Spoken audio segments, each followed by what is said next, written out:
I want to remove my mask.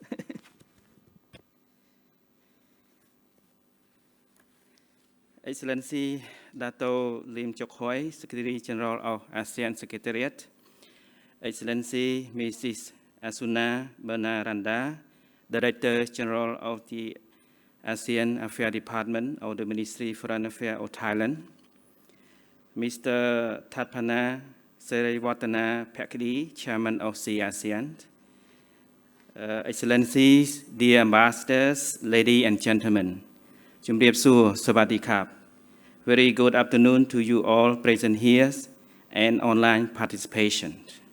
At the outset, I wish to thank Ms. Tongchai Thanachanan, Managing Director of ASEAN, for inviting me to speak on this auspicious occasion of ASEAN Day with the topic A.C.T. Together for Stronger and Prosperous ASEAN, which is in line with the theme of Cambodia ASEAN Chairmanship 2022, ASEAN A.C.T. Addressing Challenges Together.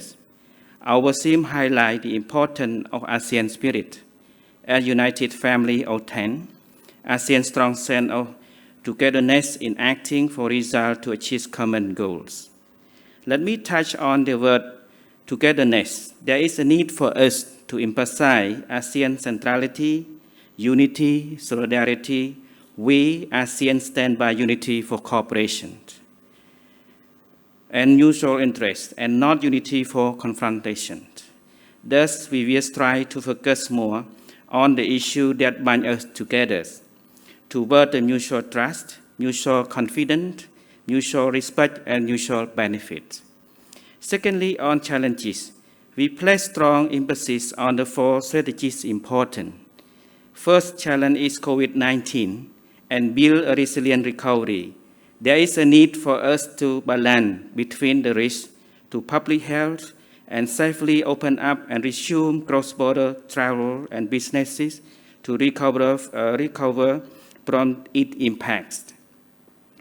ASEAN has put in place the ASEAN Comprehensive Recovery Framework and its implementation plan. The second challenge is a geopolitical rivalry between superpowers in the region. ASEAN does not take sides. We have to manage the emerging security challenges, which can lead to healthy competition, so as to bring about peace, stability, sustainable and inclusive development, and growth for the region. We should avoid over-securitization and over-politicization.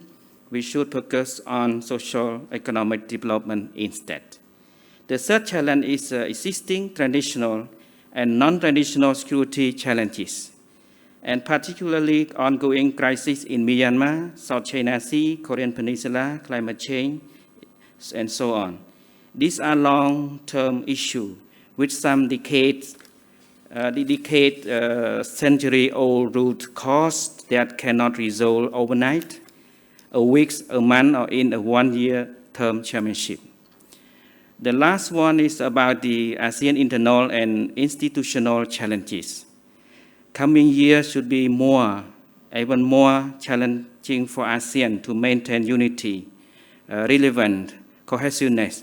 So there is a need for us to strengthen ASEAN capacity and institutional effectiveness for ASEAN community building, given the increasing engagement from ASEAN external partners. Let me touch a little bit about the ASEAN priority in 2022 as set forth to address those challenges. Cambodian priorities are not entirely new. They are still built on the past achievement and initiative of previous ASEAN chairmanship. Ensuring the continuity is key to success of the ASEAN community building. About the outcome, allow me to name a few outcome documents as follow for this year. We plan to issue a leader vision statement on the ASEAN A.C.T. addressing challenges together. The statement reaffirms our shared determination to march ahead as one and to ensure that ASEAN shall enjoy peace, stability, and further development. Second statement, we also will seek the adoption of the ASEAN leader statement of the 55th anniversary of ASEAN. The statement highlights the achievement from its inception to become a closely integrated political, economic, and social cultural community. And the third one, we also plan to propose the ASEAN Leader Statement on the ASEAN Connectivity Post-2025 Vision. The statement aims to chart out the vision to enhance the ASEAN connectivity beyond the Impact 2025, which encompasses synergy between up-to-date development and past lessons and experience. Cambodia, as the chair of ASEAN, also working closely with our external partner and ASEAN member state. Such result, ASEAN has reached consensus, allowing the 6 countries, Denmark, Greece, Netherlands, Oman, Qatar, UAE, to accede to the TAC, the Treaty of Amity and Cooperation in the Southeast Asia, at recently the 55th in Phnom Penh last week. Let me move to the theme for this forum, is Stronger and Prosper ASEAN. In this context, I wish to focus on the 7C, because of ASEAN that we need to uphold and preserve. It's not about the 7-Eleven or 7-Up, because if I talk about 7-Up or 7-Eleven, you may familiar with and should know, but today I try to touch on the 7C. Because today is, our C ASEAN also, we had the C ASEAN organizing is a wonderful event today that also has many ambassadors, also the honorable guests to join today. So I just touch on that, and like the opening remark by the Secretary General of ASEAN about the 55 year of ASEAN. Taking this opportunity, may all ASEAN citizens to feel with the good health, good luck, strength, and prosperity in the year to come. And he also mentioned we are looking forward to another half century for ASEAN, that we can work, we can cooperate, we can live together as one family in ASEAN country, and also had a close relation and interaction with our external partner and friend of ASEAN. To uphold the value and principle of ASEAN, I wish to share my humble view on 7C of the ASEAN, namely cooperation, consensus, consultation, charter, community, connectivity, and centrality. Let me go to the first C ASEAN is cooperation. It all started over half centuries ago when foreign ministers of Indonesia, Malaysia, the Philippines, Singapore, and Thailand met and signed the Bangkok Declaration to give a birth to ASEAN. The aim of proposal of declaration was about the first C cooperation. It means that it's a cooperation to speed up economic growth, social progress, cultural development, and also cooperation to promote peace, stability, and prosperity, and cooperation to maintain close relations with our external partners. For the sake of peace and cooperation and development, ASEAN has promoted dialogue in the region and tried to build itself as the honest brokers among the countries in the greater scope of East Asia and the world at large. I believe it is a better way for close cooperation to address differences. It's also more important to look at the whole jungle, not only a tree in every context in the ASEAN framework. Let me talk about the second and third C, consultation and consensus. This decision-making process in ASEAN, as stated in the Charter, that has paved the way for peace, stability, security, and prosperity in ASEAN region over the 50 years.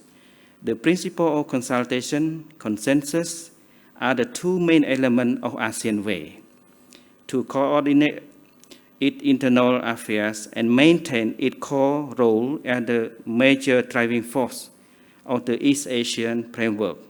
The two elements can also help ASEAN to remain strong and vibrant. Through the sometimes being criticized negatively by the few analysts, but the principle of decision of ASEAN has proven over and over again to be an important, valuable tool for ASEAN to find peaceful ways out of differences and avoid being drawn into major regional clashing points.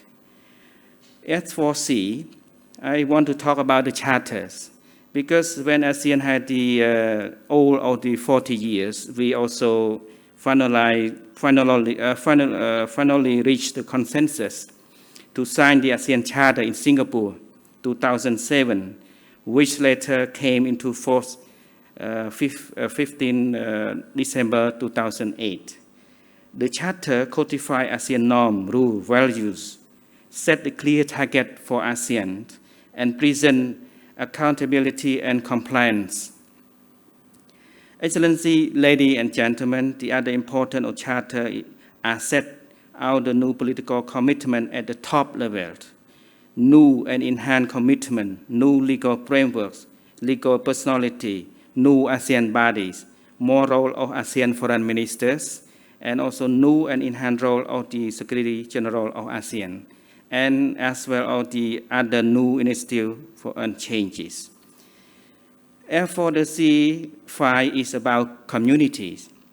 So you may aware that in 2015, ASEAN leader declared the formal establishment of ASEAN community setting, a milestone in integration process, and reaffirming the commitment toward the lasting peace, security, resilience in an outward-looking region. While we celebrating this holistical establishment, ASEAN embarked a blueprint of ASEAN Community Vision 2025. The vision set out future direction for politically cohesive, economically integrated, socially responsible, and truly rule-based, people-oriented, and people-centered ASEAN. To rely about the ASEAN 2025 forging ahead together is complete guidebook for its goal, and its 3 blueprints are concrete action lines, concrete measures, and even concrete roadmap to support ASEAN community building. The 6C, or C number 6, is connectivity. Excellency, ladies and gentlemen, one of the main elements to support the effort of the building ASEAN community is connectivity. It remains a key instrumental to success of ASEAN story. In 2016 in Laos, the ASEAN leader adopted the Master Plan of ASEAN Connectivity 2025, Impact 2025, put the ASEAN on right track to be a regional hub of the people connectivity, attracting tourist flow from outside the region of ASEAN. So let me touch about the last one, about centralities. Due to the current shift of major power relations in global geopolitics, ASEAN cannot stay immune to the fact that ASEAN located at one of the most strategic geopolitical landscapes of the world, Asia Pacific. As such, interaction of major power relations will continue to pose massive challenge for ASEAN. ASEAN agreed to adopt 2 approaches: ASEAN integration and community building, while identify the ASEAN isolation, ensure the ASEAN role as a driving force in its led mechanism, such as the ASEAN +1 with the 11 full dialogue partners, because the UK just became the dialogue partner of ASEAN last year. So now we had the full dialogue partners, 11 countries, and also had the sectoral development partners. Also we had the other external connectivity with the ASEAN. And we have also mechanisms like the ASEAN +3, EAS, ASEAN Regional Forum, ARF, ADM+. This way can at least ensure the well-balanced interaction with our external partners. Another important for ASEAN is the new regional framework should be complementary to and build upon existing regional mechanisms and principle of ASEAN centralities. We should ensure foremost their respect for ASEAN centrality, ownership, and leadership of all the process. This is surely one of the best ways to ensure that partnership would best serve the long-term interests and priority of ASEAN and our peoples. To sum up for this, let me just repeat about to look forward or the way forward for ASEAN. We can uphold the 7C that, as I just mentioned about, to make ASEAN stronger and prosperous at the another 50 years ahead. And present ASEAN is the Asia's third largest economy in Asia after China and Japan, and also the fifth largest in the world after US, China, Japan, and Germany, with a combined GDP about $3 trillion in 2020. The Excellency, or the distinguished guests, ladies and gentlemen, on my final note, let me once again stress that in ASEAN, we care, we share, we make friends, and establish cooperation in and outside the region. We do not make any enemies. We do not have majority and minority. We only have consensus and consultation and maintain our centralities. It makes us different but unique and special in our right ways.